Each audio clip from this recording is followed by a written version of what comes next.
আল্লাহ নবী সাল্লাল্লাহু আলাইহি ওয়াসাল্লাম ঘটনা বর্ণনা করেন তিনজন, একজন আল্লাহর বান্দা, বহুত জামানার আগের ঘটনা। এই আল্লাহর বান্দাটা তখন পাদ্রী ছিল। এই আল্লাহর বান্দা পাদ্রী থাকা অবস্থায় এলাকার মানুষ তাকে অনেক সম্মান করত। আল্লাহর বান্দা এক জায়গায় গির্জার ভিতরে নিজের মতো করে নিজের মাওলার জিকির আদায় করত। এলাকার ভিতরে তিনজন ভাই ছিল যারা দ্বীনের জন্য মুজাহিদ হয়ে অথবা অন্য কোনো জায়গায় সফর করবে। তিনজন ভাইয়ের আপন একটা বোন, সুন্দরী বোন। এই সুন্দরী বোনটাকে কোথায় রেখে যাবে এই চিন্তা তারা করতে করতে হঠাৎ করে তিনজনের মধ্যে মাশওয়ারা হলো যে আমাদের এই বোনটাকে আমরা কোথায় রেখে যেতে পারি, এটা একটু ডিসাইড করে নেই। তিনজন আপন ভাই মাশওয়ারা সাপেক্ষে তাদের আপন বোনটাকে কোথায় রাখবে, কারণ যার কাছেই রাখুক না কেন ধর্ষণ হওয়ার সম্ভাবনা আছে, খারাপ সম্পর্ক হওয়ার সম্ভাবনা আছে। এই হালতে তারা আল্লাহর ওই বান্দা আল্লাহওয়ালা লোকটার কাছে গেল। বিশাল বড় পাদ্রী, গির্জার হাফেজ। এমন একজন গির্জার পাদ্রীর কাছে যায়, যে ডাক দিয়ে বলে, হুজুর আমাদের তিনজনের সফর আছে দেশের বাহিরে, আমরা এই আমাদের অনুপস্থিতির সময় আমাদের ছোট্ট বোনটাকে আপনার কাছে আমানত রেখে যেতে চাই। আপনি আমাদের বোনটাকে একটু সুন্দর করে একটা জায়গায় জায়গা দিয়ে দেন, যেন অন্য কোনো জায়গায় আর কারো সামনে যেন না পড়তে হয়, গুনাহের ভিতরে ঢুকতে না হয়। আল্লাহর বান্দা সঙ্গে সঙ্গে না করে দেয়, না না, তোমার বোন একজন যুবতী নারী, এমন একজন যুবতী নারীর সঙ্গে আমার থাকা অথবা বসবাস করার কোনো যুক্তি তো আসে না। তাদের বারবার রিকোয়েস্টের কারণে তারা অবশেষে আল্লাহওয়ালা বান্দাকে রাজি করাতে সক্ষম হয়।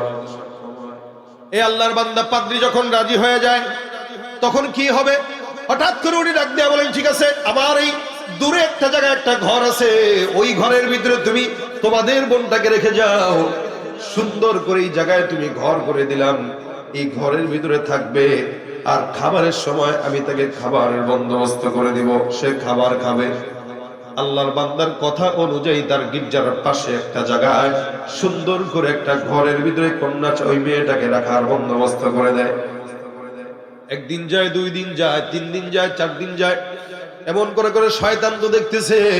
আল্লাহর নবী সাল্লাল্লাহু আলাইহি ওয়াসাল্লাম বলেন, তোমাদের কোন নারী আর পুরুষ যখন একসঙ্গে একাকী হয় অথবা কাছাকাছি হয়, তাদের দুইজনের অপর দুইজন তারা থাকে না, তাদের অপরজন থাকে হলো শয়তান। শয়তান যে কোনো না যে কোনো ভাবে তাকে ধোঁকা দেওয়ার চেষ্টা করে। আল্লাহর বান্দা খাবারের সময় যখন হয়, খাবারটা ঘরের বাইরে রেখে দেয়, আর ওই মেয়েটাকে বলা আছে খাবারের সময় তুমি খাবার নিয়ে যাবা। আল্লাহর বান্দা 3 ওয়াক্ত সুন্দর করে খাবারটা বাইরে রেখে দেয়। আল্লাহওয়ালা যখন খাবার বাইরে রাখে, ওই কন্যাটা সুন্দর করে খাবারটা নিয়ে তার ঘরে যে খাবার খেয়ে নেয়। একদিন শয়তান সুন্দর একটা সুরতে তার কাছে আসলো, এসে ডাক দিয়ে বলো, ও ভাই, তুমি যে ওই মেয়েটাকে এখানে রাখছো, ওই মেয়েটার খাবারের সময় তোমার ঘরের সামনে এসে খাবার নেওয়া লাগে, এটা তার জন্য অনেক কষ্টের। শুধু তাই নয়, কোনো বখাটের নজর যদি তার গায়ে পড়ে তাহলে সে কিন্তু ধর্ষিতা হয়ে যাবে। তাহলে যখন সে ধর্ষিতা হয়ে যাবে তখন দোষটা তোমার উপরে পড়তে হবে, কারণ দায়িত্ব তোমার। কি করবে আল্লাহওয়ালা এখন চিন্তা করে, বলে কি করা যায়? বলে একটা কাজ করতে পারো, ওই মেয়েটাকে ঘর থেকে বের না করে তুমি একটা কাজ করো, তার ঘরের সামনে দরজায় যে খাবারটা রেখে আসবা। শয়তান সুন্দর করে মাশওয়ারা তাকে দিল, সেও খুশি, শয়তানও খুশি। আল্লাহর বান্দা আল্লাহওয়ালা বুজুর্গ মানুষ, এলাকার সব মানুষ এই আল্লাহওয়ালার কাছে বায়াত হয়ে আছে। এই আল্লাহর বান্দা এবার চিন্তা করলো, ঠিক আছে, পরামর্শটা সুন্দর। মেয়েটা যদি বের হয় পর্দার বরখেলাপ হয়, আবার ওদিক দিয়ে যদি কেউ তাকে দেখে ফেলে তাহলে গুনাহের সম্ভাবনাও আছে। তার কারণে আমি নিজের থেকে যে তার ঘরের দরজার সামনে খাবারটা রেখে আসবো। এবার খাবারের বাটিটা সুন্দর করে আল্লাহর বান্দা ওই মেয়েটার ঘরের সামনে দিয়ে রেখে আসে। একদিন, 2 দিন, 3 দিন যায়, এবার মেয়েটা ঘর থেকে খাবারটা নিয়ে নিয়ে তারপরে খায়। হঠাৎ করে একদিন শয়তান আসলো, এসে ডাক দিয়ে বলে, রে বুঝলাম না, এমন একটা অসহায় মেয়ে, তোমার তো এখানে আশেপাশে অনেক মুরিদান আছে, খামগা আছে, মানুষের সঙ্গে কথা বলতে পারো, কিন্তু এই মেয়েটা তোমার দায়িত্বে আসলো, এই মেয়েটার সঙ্গে কথা বলার কেউ নাই। খাবারটা বাহিরে রাখো। সে হাতটা বের করে, এই যে হাতটা বের করলো, হাত তো অনেক সুন্দর, এই মেয়েটার হাত যদি কেউ দেখে তাহলে অন্য কোনো পুরুষ তার প্রেমে আকৃষ্ট হয়ে যেতে পারে।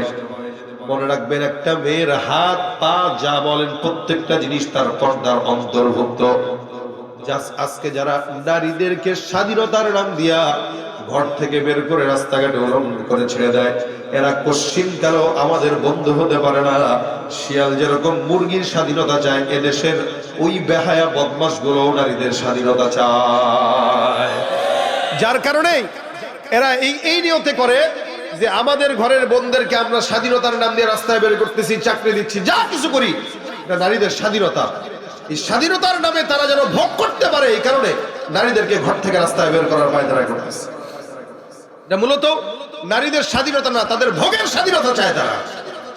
এই জন্য ভাইরা আমার, ইসলাম নারীকে সবচেয়ে স্বাধীনতা বেশি দিয়েছে। ঘর থেকে যেন বের হইলেও কোনো গুনাহ না হয়, পর্দার বিধান দিয়েছেন। শয়তান যখন তাকে এই বুদ্ধি দিল, এবার আল্লাহর বান্দা বুজুর্গ মানুষ ঘরের ভিতরে খাবারটা রেখে দেয়, একদিন, 2 দিন, 3 দিন করে যায়। শয়তান এবার নফসের ভিতরে কয়, কিরে দোস্ত, এত কাছাকাছি সময়ে একটা মেয়ে তোমার ঘরে খাবার খায়, তুমি ঘরের ভিতরে ঢুকো, কিন্তু একটা বারের জন্য তার সাথে কথা বলো না, এটা কেমন দেখায়? মাঝে মাঝে তো জিজ্ঞাসা করতে পারো, তুমি কেমন আছো? হ্যাঁ ভালো আছি, বাস। কই করলে কি হয়? মেহমান মানুষ, একটু জিজ্ঞাসা করবা শরীর টরীর ভালো নেই, একটু জিজ্ঞাসা করবা কোনো কিছু দরকার নেই, কারণ তার সঙ্গে কথা বলার কেউ নাই। একটু কথা বললে মেয়েটার একাকিত্ব ঘুচে যাবে। কিভাবে সুন্দর করে ফুসলায় ফুসলায় তারে বুদ্ধি দিতেছে, আর সে আগাইতেছে একদম টোটাল শয়তানের রাস্তায়। সে আগাইতেছে, তার কাছে এটাকে গুনাহ মনে হচ্ছে না, কারণ শয়তান তার কাছে এটাকে জিনাত বানায় দিচ্ছে। এবং শয়তান দুনিয়া এবং গুনাহকে মানুষের সামনে সৌন্দর্য করেই প্রকাশ করে। এভাবে 1 দিন 2 দিন আবার চলতে লাগলো। হঠাৎ করে শয়তানের ওয়াসওয়াসায় আল্লাহর বান্দার মাথার মধ্যে আসলো, একটা কাজ করা যায়, একটু জিজ্ঞাসা করি কেমন আছো বোন? হ্যাঁ আলহামদুলিল্লাহ ভালো আছি। 1 দিন 2 দিন 3 দিন কথা, একটা বাক্য, 2টা বাক্য, 3টা বাক্য করে করে করে করে এখন কথা লম্বা হয়। কখনো গেটের বাইরে আলেম বসা থাকে, ভিতরে মেয়েটা বসে বসে কথা কয়। শয়তান একদিন ডাক দেয়া কয়, বেটা তুই আসলে একটা নির্বোধ। বলে কেন? এত বড় বুজুর্গ, এত বড় আল্লাহওয়ালা, সবাই এলাকার মানুষ তোমার সম্মান করে। বলে হ্যাঁ করে তো। তাহলে তোমার মতো একজন সম্মানিত মানুষ যদি ঘরের বাইরে বসে বসে ওর সাথে বকবক করো, মানুষ যদি দেখে ইজ্জত থাকবে নি? এটা তো কথা ভালো। তা মানুষের সামনে কথা বলবা কেন? গুনাহ করবেটা গোপনে কর, আল্লাহর কাছে মাফ চাই নিবি, পরে আল্লাহ মাফ চাই নিবি। দেখেন, এই জন্য আল্লাহ পাক বলেন, ওয়ালাইসাতিত তাওবাতু লিল্লাযীনা ইয়ামালুনাস সাইয়্যাত হাত্তা ইযা হাদারা আহাদাকুমুল মাউত ক্বালা ইন্নী তুবতুল আন ওয়ালাল্লাযীনা ইয়ামুতুনা ওয়া হুম কুফফার উলাইকা আ'তাদনা লাহুম আযাবান আলীমা। আল্লাহ পাক রব্বুল আলামিন বলেন, শয়তানের হালত হইল এরকম, মানুষকে ধোঁকা দেয়। এখন ওই ধোঁকার কারণে বান্দা তখন আর ইবাদত করে না, গুনাহ করে। আর যখন গুনাহ করে, শয়তান তার নফসের ভিতরে খেয়াল দেয় যে বাইরে গুনাহ কর, এক সময় মাফ চাই নিস। বয়স যখন 50 হবে, 60 হবে, তখন আল্লাহর কাছে তওবা করবি, আল্লাহ পাক রব্বুল আলামিন তোকে মাফ করে দিবে। আল্লাহ পাক বলেন, না না, যারা কন্টিনিউ গুনাহ করে তাদের তওবা আমি আল্লাহ কবুল করি না। এরা মনে করে তাওবা করবে করবে করবে করবে করবে করবে করতে করতে এমন সময় মউত চলে আসে, আর এমন সময় মরে যখন সে কাফের হালতে মরে, নাউযুবিল্লাহ, কুফরির হালতে তখন তার মৃত্যু হয়। গুনাহ কন্টিনিউ যখন মানুষ করে, তওবা নসিব হয় না। অনেকে মনে করে তওবা করব 50 বছর বয়সে, ভাই নামাজ পড়েন না কেন? পড়বো রে। কবে পড়বেন? 50 বছরে।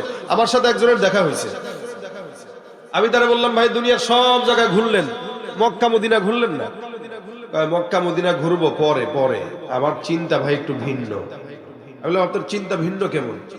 আমার চিন্তাটা হইলো এই যে 50 বছর 55 বছর পর্যন্ত মোটামুটি যেমনি আসে এমনি চলবো, ইনকাম টিনকাম ইচ্ছা মতো করবো, চলবো মন চাই জিন্দগির মতো চইলা, 50-এর পরে যায় হজ করবো, তসবিহ হাতে নিব, এমন নামাজ পড়া ধরবো, আর জিন্দগিতে গুনাহ করবো।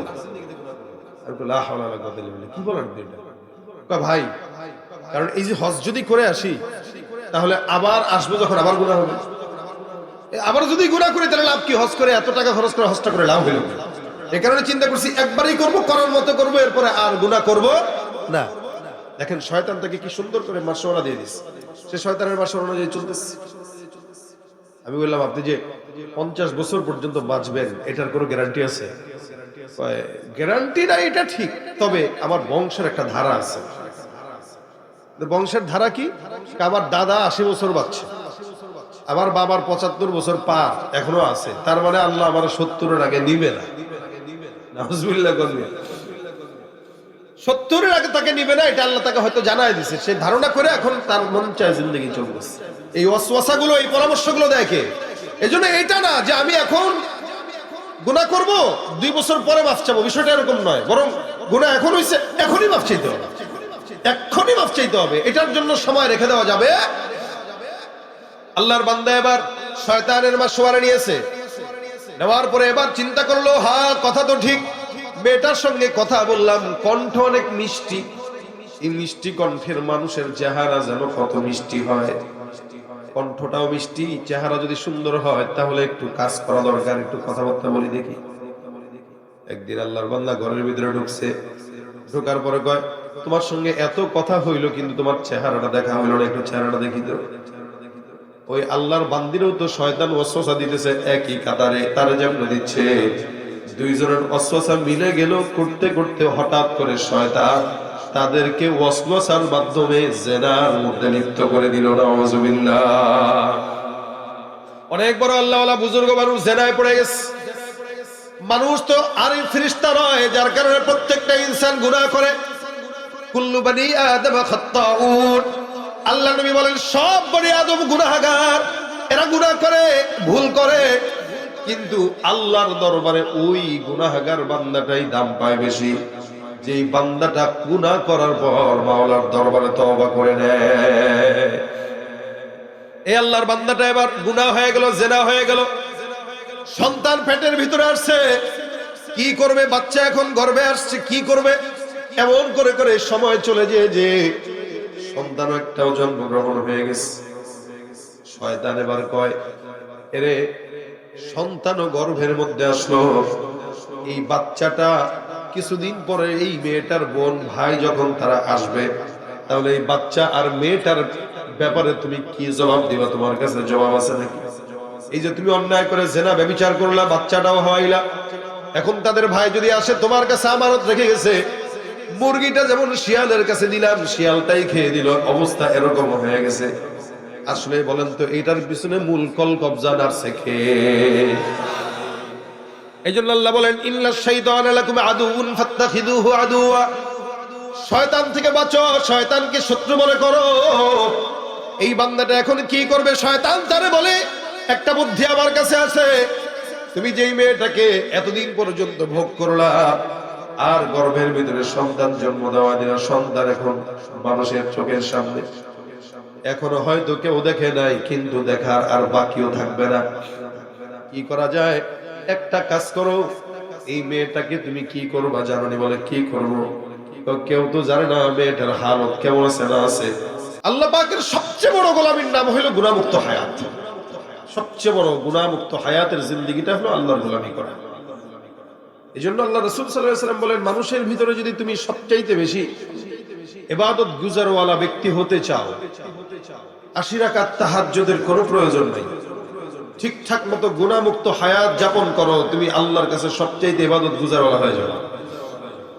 হারাম থেকে বাঁচো, ইত্তাকিল মাহারিম, হারাম থেকে বাঁচো, গুনাহ থেকে বাঁচো, এটা রাসূল সাল্লাল্লাহু আলাইহি ওয়াসাল্লাম আদেশ করেছেন।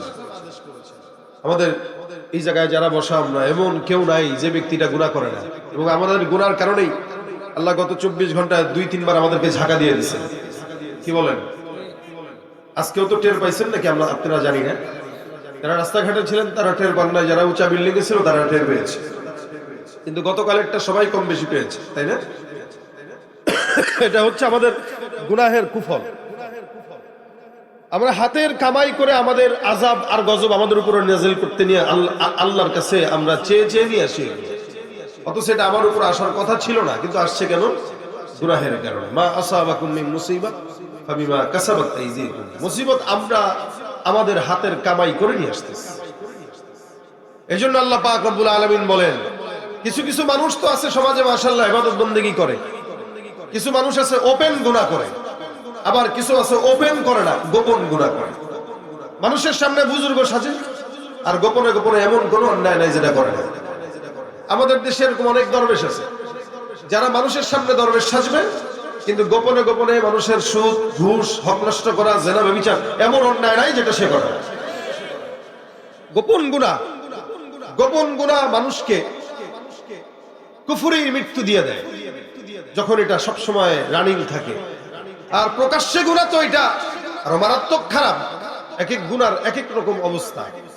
এজন্য আল্লাহ বলেন গুনাহ প্রকাশ্যে হোক অপ্রকাশ্যে হোক কোনটাই করা যাবে না। আদারু যাহিরুল ইসমি ওয়া বাতিনা ইন্নাল্লাযীনা ইয়াকসিবুনাল ইসমা সাইয়ুজাউনা বিমা কানু ইয়াকতারিফুন। আমার আল্লাহ পাক রব্বুল আলামিন বলে, হে ঈমানদার মুমিনেরা, তোমরা প্রকাশ্য গুনাহ আর গোপন গুনাহ, জাহিরি গুনাহ বাতিনি গুনাহ থেকে নিজেদেরকে হেফাজত করো। জাহিরি গুনার মাধ্যমে সমাজ নষ্ট হয়, আর বাতিনি গুনার মাধ্যমে ওই বান্দা নিজেই নষ্ট হয়ে যায়। জাহিরি গুনাহ আমাদের সমাজে আছে, বাতিনি গুনাহও চলে। আমার আল্লাহ পাক রব্বুল আলামিন এই কারণে বলেন, শেষ জামানার ভিতরে অধিকাংশ মানুষ যারা বসবাস করবে, জামানা যত সামনে আগাবে তত মানুষ কিয়ামতের দিকে আগাবে, জাহান্নামের দিকে আগাবে। আর জামানার মানুষ যত আল্লাহ আল্লাহর নবীর নিকটে অর্থাৎ পয়গম্বরের জামানার নিকটে, ওই বান্দারা আল্লাহর জান্নাতের আর আল্লাহর বেশি নিকটে। আল্লাহ পাক রব্বুল আলামিন বলেন, আস-সাবিকুন আস-সাবিকুন উলাইকাল মুকাররাবুন ফি জান্নাতিন নাঈম সুল্লাতুম মিনাল আউওয়ালিনা ওয়া কলিলুম মিনাল আখিরিন। জামানার হালত এরকম, কোন ইমানদার বান্দা যে ব্যক্তিটা 50-60 বছর 100 বছর আগে জন্মগ্রহণ করলো, ওই ব্যক্তিটা বর্তমান সময়ের থেকে ফিতনা অনেক কম দেখেছে। আমাদের বাপ দাদারা যেই ফিতনা কল্পনাও করতে পারে নাই, ওই ফিতনা এখন আমাদের ঘরের সন্তানরাই পকেটে নিয়ে নিয়ে ঘুরে। আমাদের বাচ্চারা আমাদের চাইতেও মোবাইলটা অনেক বেশি ভালো বুঝে। আমাদের সন্তানরা এবং আমাদের নাতিপুতিরা যারা হবে আরো সামনে, দেখবেন ওরা আরো বেশি আপডেট। আমাদের সমাজের মানুষ মনে হয় পৃথিবীটা অনেক আপডেট হচ্ছে, এগিয়ে যাচ্ছে, কিন্তু না, বাহ্যিকভাবে পৃথিবী যত আগাবে তত জাহান্নামের দিকে আগাবে, জান্নাতের দিকে নয়। এই কারণে আল্লাহ পাক রব্বুল আলামিন বলেন, অতীতে যারা চলে গেছে এদের অধিকাংশ আল্লাহর নিকটবর্তী, জান্নাতের নিকটবর্তী। আর সামনে যারা আসবে এদের অধিকাংশই জাহান্নামের নিকটবর্তী, খুব কম সংখ্যকই জান্নাতি। এমন একটা ফিতনার জামানায় আমরা পড়ে যাচ্ছি, যেই জামানাটার ভিতরে মানুষে কোনো মায়া মোহাম্মত নাই। একজন মানুষকে মারতে যায়, কুকুরকে মারার সময় মানুষ চিন্তা করে, কিন্তু মানুষকে হত্যা করার জন্য এখন চিন্তা করে না। কি বলেন আপনারা? রাজনৈতিক কন্দল বলেন, যা কিছু বলেন না কেন, যত মানুষ দেখা যায় এগুলো আকসার সব হলো হায়াওয়ান, জানোয়ারের চাইতেও খারাপ। সূরাতে মানুষের মতো দেখা যায়। আল্লাহ পাক রব্বুল আলামিন বলেন, লাহুম কুলুবুল লা ইয়াফকাহুনা বিহা ওয়া লাহুম আ'য়ুনুল লা ইবসিরুনা বিহা ওয়া লাহুম আযানুল লা ইয়াসমাউনা বিহা উলাইকা কাল আনআম বাল হুম আদাল। আল্লাহ পাক বলেন, এমন কিছু মানুষ আছে যাদের অন্তর থাকার পরেও তারা বোঝে না, এমন কিছু মানুষ আছে যাদের চক্ষু থাকার পরেও দেখে না, এমন কিছু মানুষ আছে যাদের কান থাকার পরেও শোনে না। আমি আল্লাহ পাক রব্বুল আলামিন বললাম, এগুলো সব হলো হায়াওয়ান, জানোয়ারের মতো, বরং তার চাইতেও খারাপ। একটা মানুষ যখন আল্লাহর গোলামি বাদ দিয়া গুনাহের ভিতরে চলে যায়, শয়তানের গোলামি করে, আল্লাহ পাক বান্দাকে যদিও সতর্ক করেছে, এই মুসলমান, ইন্না শাইতানা লাকুম আদুউন ফাত্তাখিযুহু আদুওয়া, মনে রাখবা যে শয়তান তোমাকে 24 ঘন্টা ওয়াসওয়াসা দেয়, এই শয়তানটা তোমার প্রকাশ্য শত্রু। আর শত্রুকে বন্ধু ভাবার কোনো সুযোগ নাই। আল্লাহ পাক বলেন, শত্রুকে শত্রু যখন কেউ মনে করবে তখন সে গুনাহ থেকে বাঁচতে পারে, আর শত্রুকে যদি বন্ধু মনে করে তাহলে সে শত্রুর চাইতেও অনেক বড় শয়তান হয়ে যায়। এ ভাইরা আমার, এই কারণে আল্লাহ পাক কিছু কিছু মানুষকে হায়াওয়ানের চাইতেও খারাপ বলেছেন। মানুষকে আল্লাহ পাক নামাজ ফরজ করেছেন কিন্তু নামাজ আদায় করে না, যাকাত ফরজ করেছেন যাকাত দেয় না, রোজা ফরজ করেছেন রোজা রাখে না। আল্লাহ পাক রব্বুল আলামিন বলেন কুকুরের রোজা নাই, মানুষেরও রোজা নাই। কুকুর নামাজ আদায় করে না, সে মুসলমান হওয়ার পরেও সে নামাজ আদায় করে না। একটা গরু ছাগল হায়াওয়ান জানোয়ার ইবাদত করে না, মানুষ হওয়ার পরেও সে ইবাদত করে না। তার মানে হায়াওয়ান জানোয়ারের মধ্যে আর ওই বান্দার মধ্যে কোনো পার্থক্য নাই। উলাইকা কাল আনআম, এগুলা সব হায়াওয়ানের মতো, জানোয়ারের মতো। এরপর আল্লাহ পাক বলেন বালহুম আদাল, এমন এমন কিছু বান্দা আছে যারা হায়াওয়ানের চাইতেও খারাপ, এমন এমন কিছু বান্দা আছে যারা জানোয়ারের চাইতেও খারাপ। দেখবেন এই এলাকার ভিতরে যত অন্যায় আছে, অবিচার আছে, সব একটাও গরু ছাগল হায়াওয়ান জানোয়ার করে না, সব মানুষ করে। সুদের টাকা নেয় মানুষ, ঘুষের টাকা খায় মানুষ, মানুষ মানুষকে ধর্ষণ করে, জেনাবে বিচার করে, অত্যাচার করে, একজন আরেকজনকে আঘাত করে, এগুলো সব মানুষ করে। আল্লাহ বলেন যেই চাঁদাবাজি, সন্ত্রাসী, ধর্ষণ, খুন, অন্যায়, বিচার যেগুলো একটা কুকুর করে না, হায়াওয়ান করে না, জানোয়ার করে না, ওই কাজ তুমি আশরাফুল মাখলুকাত হওয়ার পর তুমি করো, তার মানে তুমি হায়াওয়ান জানোয়ার কুকুরের চাইতেও বড় মারাত্মক খারাপ। আল্লাহর নবী এটা হালাল কোনটা হারাম কোনটা সব নির্দিষ্ট স্পষ্ট করে দিয়েছেন। এটা জানি না ওটা জানি না বলার কোনো সুযোগ নাই। এ মুসলমান মানুষ হয়তো আমল জানতে না পারে, দ্বীনের জ্ঞান জানতে না পারে, কিন্তু হালাল কোনটা হারাম কোনটা আমিও যেমন জানি আপনারাও তেমন জানেন, ঠিক কিনা? কিন্তু জানে ঠিকই মানে না। এই কারণে আল্লাহ পাক রব্বুল আলামিন বলেন যারা জানে যারা জানে না এরা সমান না। হাল ইয়াস্তাবিল্লাযীনা ইয়ালামুনা ওয়াল্লাযীনা লা ইয়ালামুন, যারা জানে আর যারা জানে না এরা সমান না।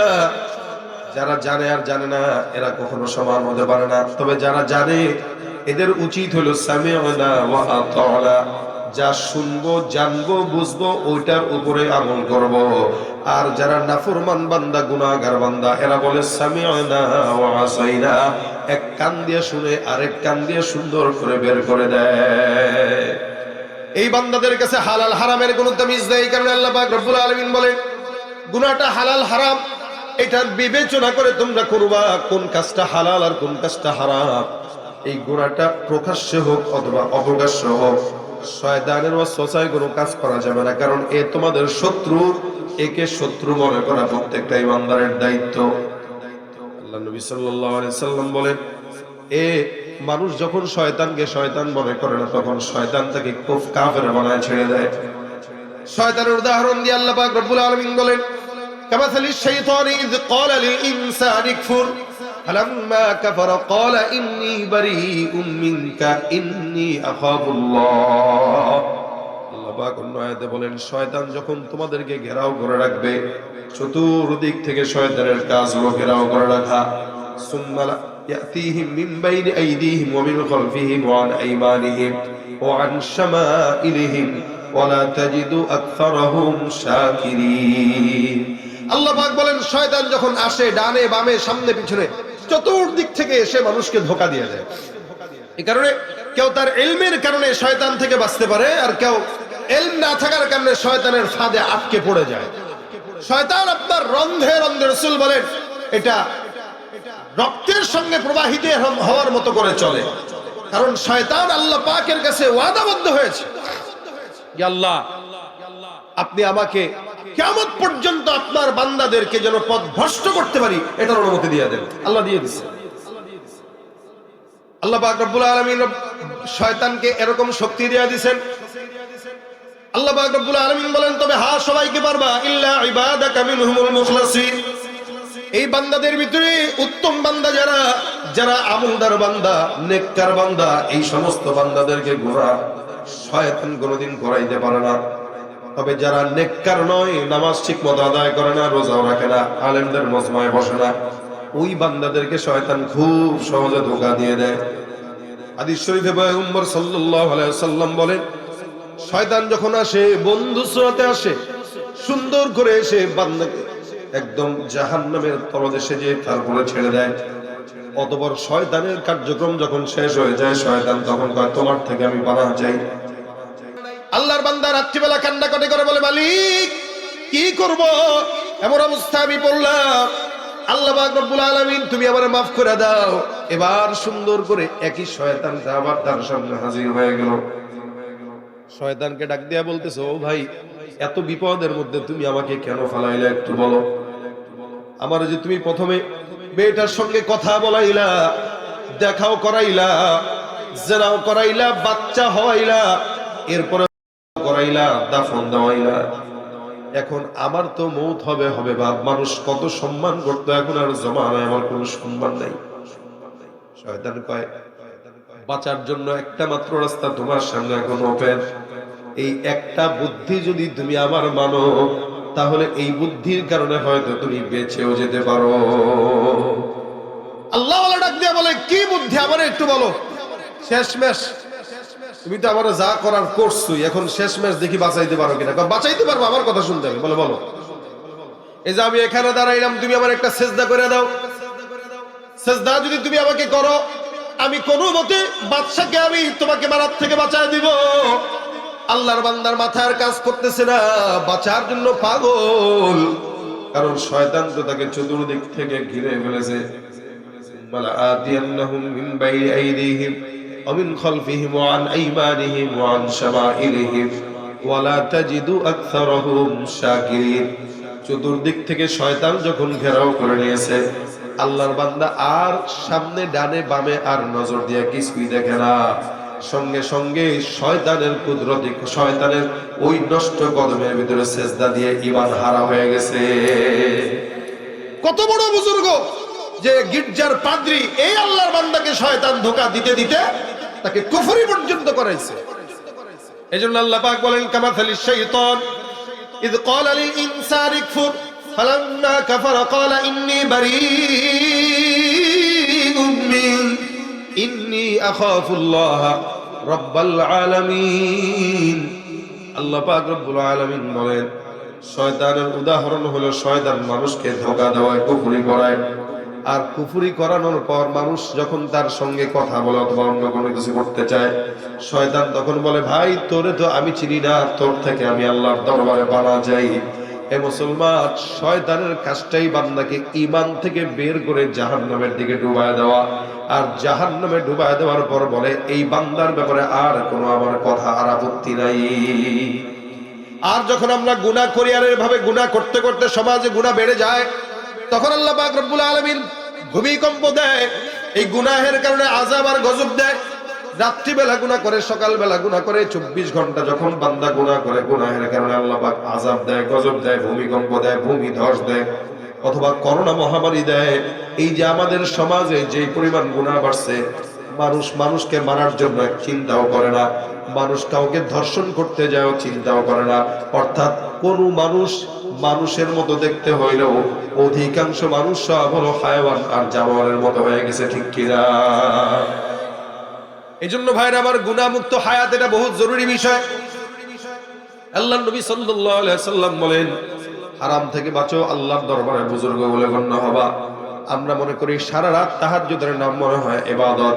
না না, সারা রাত তাহাজ্জুদ জেগে জেগে পড়ার নাম ইবাদত না, সারা রাত নফল জিকির করার নাম ইবাদত না। এ মুসলমান, সবচেয়ে বড় বুজুর্গ সে যে আল্লাহর ইবাদত করে, পাশাপাশি নিজেকে সব গুনাহ থেকে হেফাজত রাখে। খালি বড় বড় আলোচনা, বড় বড় জিকির, বড় বড় পাগড়ি, বড় বড় জুব্বা লাগাইলেই আমরা আমাদের একজনকে দেখি, উপরে দেখেই বুজুর্গ মনে করে ফেলি। নবী বলেন, ওই ব্যক্তিটা বেশি বুজুর্গ যার গুনাহ নাই। রাসূল একবার এরকম মজমার ভিতরে বসা সাহাবা একরামদেরকে নিয়ে, তো সাহাবা একরাম রাসূলের আলোচনা শুনতেছেন। নবী দূরে দেখায় বলতেছেন, ওই যে জান্নাতি মানুষ যায়, জান্নাতি মানুষ। প্রথম দিন করছেন, দ্বিতীয় দিন আবার ওই একই ব্যক্তি নামাজের সময় আসতেছে। রাসূল করিম সাল্লাল্লাহু আলাইহি ওয়াসাল্লাম বলেন, ওই যে জান্নাতি মানুষ যায়। আবার তৃতীয় দিন একই মানুষকে রাসূল দেখে বলতেছেন, ওই দেখো জান্নাতি লোক আসতেছে। এক সাহাবী কয়, আমি বুঝলাম না, রাসূল 3 দিন তাকে জান্নাতি মানুষ বলল। আমি তার পিছু নিলাম, তার ঘরে যাব। নামাজ পড়ার পর তার বাসার দিকে রওনা হইলাম, তার পিছু নিলাম, নেওয়ার পর তার বাসা পর্যন্ত গেলাম। যে তাকে ডাক দিয়ে বললাম, ভাই আমি তোমার ঘরে 3 দিনের জন্য মেহমান হতে চাই। আমাকে ওই সাহাবীটা তার ঘরে 3 দিনের জন্য মেহমান বানায় রাখলো। আমি রাত তাকে দেখা শুরু করলাম, সে কত ইবাদত করে, কিন্তু না না, রাতে তেমন বেশি তাহাজ্জুদের নামাজও নাই, জিকির আজকারও করে না, বেশি নফলে পড়ে না। অর্থাৎ স্বাভাবিক জিন্দেগি, সাহাবা একরামের স্বাভাবিক জিন্দেগির মধ্যেও সাহাবা একরাম প্রতিনিয়ত হাজার হাজার বার মাওলার জিকির করত। হযরত আবু হুরায়রা রাদিয়াল্লাহু তাআলা আনহু প্রতিদিন 12,000 বার আস্তাগফিরুল্লাহ ওয়া আতুবু ইলাইহি পাঠ করতেন। সুবহানাল্লাহ। এটাই তাদের স্বাভাবিক জিন্দেগি। স্বাভাবিক জিন্দেগিতেও 12,000 বার। এবং গাজী সাহেব বয়ান করে গেছেন সুবহানাল্লাহর কথা। আবু হুরায়রা রাদিয়াল্লাহু তাআলা আনহুর গিট দেওয়া একটা দড়ি ছিল, যেখানে 2000 গিট দেওয়া ছিল। ওই দড়ি দিয়ে উনি প্রতিদিন শোয়ার আগে 2000 বার সুবহানাল্লাহ করে ঘুমাইতেন। 2000 বার। এটা তাদের স্বাভাবিক জিন্দেগি। ওনারা কথা বলতেন না, তেমন মানুষের সঙ্গে কথা বলতেন না, প্রয়োজন ছাড়া ওনাদের কথা বলা যাইতো, যার কারণে রাসূলের প্রত্যেকটা কথা আমাদের হাদিস। তাহলে দেখেন, আমরা আমাদের অল্প জিন্দেগিতে কোটি কোটি কোটি কোটি কোটি কোটি কোটি কোটি কথা বলি, রাসূল কয়টা কথা বলছেন সব স্পষ্ট আছে। তার মানে রাসূলের কথা যা, ওগুলাই আমরা বুখারী, মুসলিম, আবু দাউদ, তিরমিজি, নাসাই এগুলোতে পড়ি। সারা জিন্দেগির কথা এগুলোতে এখানে বর্ণিত, এর বাইরে কোনো কথা নাই। আর একটা কথা দেখেন খারাপ কিনা, কিন্তু আমরা আমাদের কথা উপকারী কোনো কথা বলি না, সব সময় জবান দিয়া নিমখারামি কথা আর গুনাহের কথা। আল্লাযীনা হুম আনিল লাগwi মুরিদুন, যারা ঈমানদার এরা তাদের জবানের হেফাজত করে, জবানে আল্লাহর জিকির করে। সাহাবা একরাম, ওই সাহাবী ডাক দিয়া বলে, আমি দেখলাম না বেশি আমল করতে, কিন্তু নবী বলেছেন জান্নাতি। 3 দিন হওয়ার পর ওই সাহাবীকে ডাক দিয়া বলে, ভাই, আল্লাহর নবী সাল্লাল্লাহু আলাইহি ওয়াসাল্লাম তোমাকে বলেছে 3 দিন নাকি তুমি জান্নাতি। আমি নিজের কানে শুনলাম, যার কারণে তোমার আমল দেখার জন্য আমি আজকে চলে আসলাম। তোমাকে এমন কোনো আমল করতে দেখলাম না যে আমলের কারণে আলাদা ভাবে জান্নাতি বলবে। রাসূল আমার বুঝে আসে না কেন বলছে। সাহাবী ডাক দিয়া বলে, বলো তো 3 দিনের মধ্যে তুমি আমারে কোনোদিন কোনো খারাপ কাজ করতে দেখছো কিনা? বলে না। গুনাহ করতে দেখেছো কিনা? বলে না। আমাকে কোনোদিন অযথা কোনো কথা বলতে দেখেছো কিনা? বলে না। আমাকে কোনো মানুষকে ঠকাইতে দেখছো কিনা? বলে না। সবচেয়ে বড় বিষয় হলো এই 3 দিনের ভিতরে তোমাকে একটা অযথা কোনো কাজ করতে দেখি নাই। আল্লাহ রাসূল সাল্লাল্লাহু আলাইহি ওয়াসাল্লাম তারপরে বললেন, সাহাবী বললেন, হ্যাঁ, যেই বান্দা নিজেকে যত গুনাহ থেকে বাঁচায় চলে, ওই বান্দা আল্লাহর দরবারে তত আল্লাহওয়ালা বলে গণ্য হয়ে যায়। এজন্য ভাইরা আমার, জাহিরি গুনাহ, বাতিনি গুনাহ মানুষের সামনে আমি দেখাইতেছি আমি অনেক আল্লাহওয়ালা, হাতে তাসবিহ আছে, জিকির করতেছি, বাস সব সময় হাতে তাসবিহ রেখে দিচ্ছি, যখন যাচ্ছি যেখানে যাচ্ছি তাসবিহ হাতে। কিন্তু যখন রাত্রিবেলা শুচ্ছি তখন মোবাইলে মানুষের সাথে খারাপ চ্যাটিং করতেছি, যে মানুষ তো আমার আল্লাহওয়ালা জানে, কিন্তু আমি যে কিনা আমি জানি। অনেকে কয় না, আমি যে কি শয়তান, তুই বেটা যদি জানতি। আরে ভাই, এটা গর্বের কোনো বিষয় না, এটা জাহান্নামে যাওয়ার কারণ। এই কারণে গোপনে হোক প্রকাশ্যে হোক, জিকির যদি প্রকাশ্যে মুখে থাকে, গোপনে রাতের আধারেও জিকির মুখে থাকতে হবে। কি বলেন? রাতের আধারে এবং রাতে দিনের আলোতে যেই ব্যক্তি সার্বক্ষণিক ভাবে আল্লাহ পাকের জিকির তার জবানে উঠায়, ও তো আল্লাহ পাকের গোলাম, ও আল্লাহর বান্দা, আল্লাহর প্রিয় বান্দা। এজন্য জাহিরি গুনাহ, বাতিনি গুনাহ, এগুলোর কারণে আমাদের গুনাহ আযাব বাড়তেছে, গজব দিচ্ছে আল্লাহ পাক রব্বুল আলামিন। আমরা চেষ্টা করব এই সমস্ত গুনাহ থেকে নিজেদেরকে হেফাজত করে আমাদের প্রত্যেকটা সময় যেন গুনাহ মুক্ত হায়াত হয়। বেশি নামাজ পড়েন দরকার নাই, বেশি রোজা রাখেন দরকার নাই, বেশি জিকির করেন দরকার নাই। 5 ওয়াক্ত নামাজ ঠিকমতো রেখে ফরজগুলো আদায় করে ছোট থেকে ছোট গুনাহ থেকেও নিজেরা বাঁচান। দেখবেন ইনশাআল্লাহ আল্লাহ পাকের খাস বান্দা হয়ে যাবেন। রাজি আছি বান্দা হইতে?